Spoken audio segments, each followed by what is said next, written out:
En los Hechos de los Apóstoles que hemos escuchado, en el capítulo 6 de los Hechos, mis queridos hermanos, hermanas que están con nosotros acá y los que están de manera virtual, nos hemos dado cuenta de que en los Hechos, que es la vida de la comunidad discipular, apostólica, después de la experiencia de la resurrección, cada día estamos encontrando una nueva manera de cómo la comunidad ha despertado, cómo la comunidad ha ido descubriendo nuevas maneras, nuevas alternativas de vida. Hoy vemos que esta comunidad tiene una necesidad importante. Hoy se ha convocado al grupo de los discípulos y han dicho lo siguiente: no nos parece bien descuidar la predicación para ocuparnos de la administración. Y empiezan a imaginar, a elegir y a pensar en un grupo de personas que puedan dedicarse a las tareas administrativas, para ellos dedicarse exactamente a las cosas propias del Señor. Vemos el sentido comunitario de la búsqueda del bien común. Es que de verdad, cuando el Señor está, cuando Cristo ha resucitado en la vida de las comunidades, o en la vida de una familia, o en la vida personal, yo siempre tengo sentido común. Cuando Cristo no está, yo pierdo el sentido común. Y me busco siempre a mí mismo. No busco el bien de todos, el bien de la comunidad, el bien que busque también soluciones comunitarias, no soluciones personales. Cuando Cristo está, yo veo las necesidades de todos. Cuando Él no está, pierdo el sentido comunitario. Dice la primera lectura de este sábado: eligieron 7 para el cuidado de los pobres, de las viudas. Y luego los Hechos incluso esclarecen las condiciones de vida en las cuales estos hombres que van a integrarse a la vida de la comunidad, de personas que han tenido la experiencia del resucitado, hay que agregar unas personas a esta comunidad, pero hay que agregar personas correctas a la comunidad. Y por eso dicen los Hechos, esta persona debe de tener buena fama. Y es importante la buena fama, no solamente hay que tener la buena fama en la vida y en el trabajo de la iglesia, sino más bien parecer tener la buena fama. Porque podría ser que viviéramos en la iglesia solamente de apariencias, pero no tener una vida correcta interior, vivir una vida oculta de pecado, pero demostrar a los demás y a la comunidad que yo vivo una vida correcta. Por eso es importante la buena fama en el trabajo de la iglesia y de la comunidad. Pero no solo basta que se demuestre, no solo basta tenerla, hay que parecerla tener. Por lo tanto, se trataba entonces de buscar personas idóneas para el trabajo de la comunidad, que tuvieran esa buena fama y que lo parecieran tener. Y segundo, que tuvieran un espíritu de sabiduría. La sabiduría viene de una palabra también latina que quiere decir sabor de Dios. El sabio es el que saborea a Dios, el que no se saborea a sí mismo, sino que saborea a Dios. Por lo tanto, se trataban de 2 personas o de 2 condiciones para elegir a los 7 diáconos en la primera comunidad cristiana, que tuvieran una buena fama, una buena forma de vida, con actitudes morales, éticas correctas, y a la vez que tuvieran la capacidad de saborear a Dios, hombres de oración, hombres de la palabra, hombres también que vivieran la experiencia de la vida comunitaria, que no fueran egoístas, que no solo pensaran en ello, sino que se integraran a la vida comunitaria. Así, de esa manera, los Hechos de los Apóstoles esta mañana de sábado de la segunda semana de Pascua nos han regalado una estupenda manera de elegir a los servidores del Señor en una comunidad cristiana. El Evangelio que hemos escuchado de ahora, que es San Juan, el capítulo 6, que nos relata también Jesús caminando sobre las aguas. Jesús va a bordo, pero a veces nosotros estamos en la oscuridad. Cuando uno escucha el Evangelio de San Juan, uno nota que hay ciertos elementos simbólicos en el Evangelio que denotan una cierta oscuridad, una cierta torpeza en el momento. Empezaron a atravesar el camino, había caído la noche, soplaban vientos fuertes y el viento iba encrespándose. Todos son signos de la contrariedad, de la oscuridad. La fuerza del mar, que en todo caso no era mar, sino que era un lago. La fuerza de estas olas siempre representaban la fuerza del mal. En la Sagrada Escritura, en los Evangelios, cuando hablamos del mal, del mar y sus olas fuertes, siempre se relacionan con el mal. De tal manera que entonces el panorama que vemos a Jesús caminando sobre el agua son signos de oscuridad. Jesús quiere decir que cuando camina sobre el mar, Jesús va sobre el mal. Jesús pisotea al enemigo del hombre. Y no se trata en esta ocasión de una manifestación en la que se celebra el poder de Jesús. No es eso. No, es más bien la idea de Jesús que solamente Él puede derrotar nuestros grandes enemigos. El cristiano tiene unos grandes enemigos a los que hay que derrotar día tras día de manera perseverante. El diablo en sí mismo, el pecado que es condición de esa unidad con el demonio, la muerte que es signo de estar en el pecado, el miedo que nunca es cristiano, porque hay un miedo correcto que es el miedo a no pecar, pero hay un miedo desordenado que es a consecuencia de mi propio pecado. Y el otro enemigo que debemos destruir es la mundanidad. El que vive la mundanidad es el que participa en las cosas de la iglesia, pero luego en la calle es como un mundano. Es mal hablado, es vulgar, es irrespetuoso de las personas, no se sabe comportar, se viste mal. Ese es un mundano, pero viene aquí a alimentarse de la Eucaristía, viene aquí a golpearse el pecho en la iglesia, pero en la calle es un verdadero mundano.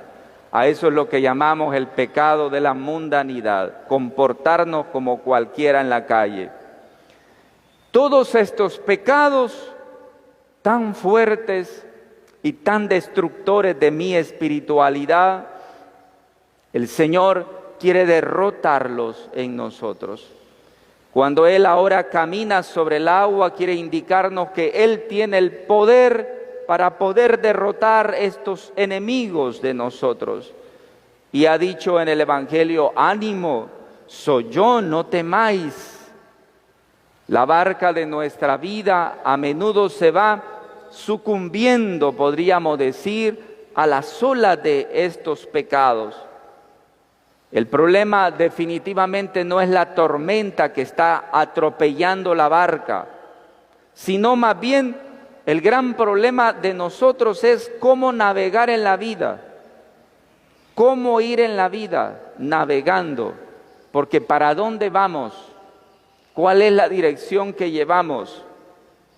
Entonces surge una pregunta. ¿Hemos invitado a Jesús en esta conducción por la vida? Él lleva el timón de nuestra existencia. Él es el capitán de mi barco, solo Él. El que da la vida, da la vida para destruir la muerte. El mismo que nos da la esperanza para que se acabe el dolor. Solo Él sana el corazón con el perdón. Y solo Él libra del miedo, de la desconfianza que nace a consecuencia del propio pecado. Por lo tanto, Jesús sigue siendo el motor y conductor de mi vida. Son preguntas a respondernos de manera personal. 7 conclusiones a la luz de los textos de hoy nos pueden ayudar a ver hacia dónde vamos en nuestro camino. 1. La dirección. ¿Hacia dónde está la dirección de mi vida? ¿Hacia dónde camino? ¿O camino sin saber para dónde voy? Porque si yo camino desorientado, haciendo lo que me da la gana y no sé para dónde voy, pues lógicamente he perdido el horizonte, perdí la brújula. Es importante en la vida saber hacia dónde vamos. Nadie puede caminar sin saber para dónde. Hay que tener metas en la vida. Hay que saber conducir mi existencia. Dicen que el que no sabe conducir su propia vida, nunca va a poder ayudar a conducir la vida de los otros. Por eso, los que no se conducen a sí mismos tampoco se podrían casar, porque el matrimonio es la unidad de 2 personas que han aprendido a conducirse de manera individual para luego encontrar la dirección correcta entre los dos. Por lo tanto, alguien que no sabe enderezar su vida personalmente nunca va a servir para el matrimonio. Eso sí, entonces, la dirección es importante en la vida. Hay que saber para dónde vamos. El camino y la dirección de la barca, lógicamente, dependen del capitán. Si es Jesús, vamos hacia el camino correcto. La segunda conclusión, el movimiento que se nota en el Evangelio de un manto de tinieblas. Ya había caído la noche, soplaba un viento fuerte, se iban encrespando las olas. Todo ese simbolismo de tinieblas, a veces parecen que están alrededor de nosotros. ¿Qué significan?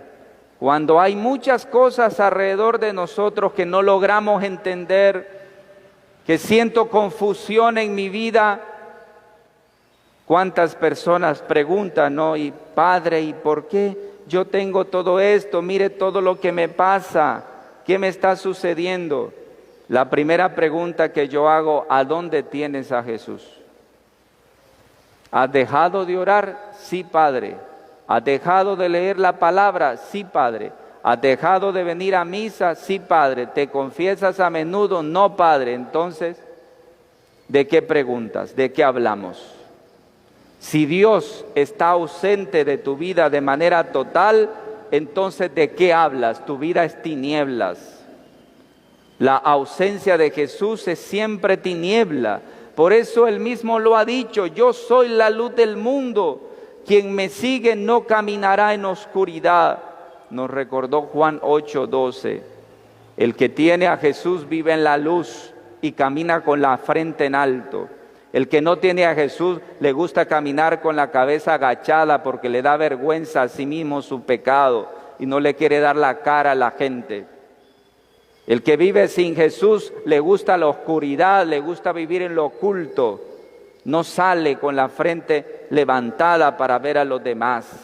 Por lo tanto, es importante saber descubrir mis oscuridades y saber darme cuenta si tengo la ausencia de Jesús o no.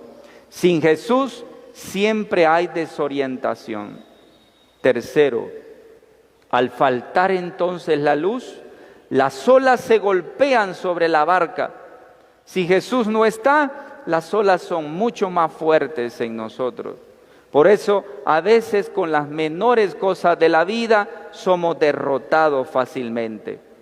4, amenazada la barca, dice que golpeada la barca por las olas, hay un momento que la barca se detiene y las aguas, y lo peor que nos recuerda el Evangelio de hoy es que la barca se detuvo en las aguas profundas.